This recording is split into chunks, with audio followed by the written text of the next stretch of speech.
I am Dornraj Subedi from Nepal. म आज हाम्रो फ्यामिलीहरू मिलेर यो ब्लू माउन्टेनमा आएका छौँ। ब्लू माउन्टेन भनेको यहाँ थ्री सिस्टर भएको पाहाडहरू देखिने एकदम रमाइलो हुने ठाउँ र हो। तर आज यस्तो दिनमा पर्यो कि हामी पानी परेको छ हैन गाइज, पानी परेको छ। पानी परेको हुनाले अनि के अरे पानी परेको चिसो समय छ। यहाँ हामी त्यही भएर यो प्लास्टिकहरू नि किनियो हैन।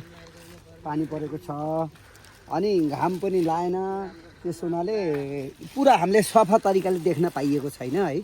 अब सायद हाम्रो लकले फेरि अब घाम लाएर खुलेछ भने देख्न पाइन्छ होला न यो ब्लू माउन्टेन हैन। नत्र भने यस्तै भयो गाइज। अब जस्तो परे नि मान्छेले जिन्दगीमा बिहोर्न पर्छ। अहिले 80 नै परे पनि हामीले बिहोर्न पर्ने थियो भने हैन। अहिले हावाहुरी चले पनि बिहोर्न पर्छ भने हावाहुरी त चलेको छैन। एउटा राम्रो चाहिँ दिन परेको छ, पानी परेको छ सिट। अनि यो बादलले गर्दा केही देखेको छैन गाइज। ल हस् नमस्ते। फेरि म अर्को केही देख्यो भने फेरि बनाउँछु नयाँ है। ल हेर्नुहोस् यस्तो खालको छ। फेरि अहिले ठुलो भने बनाउँछु ल।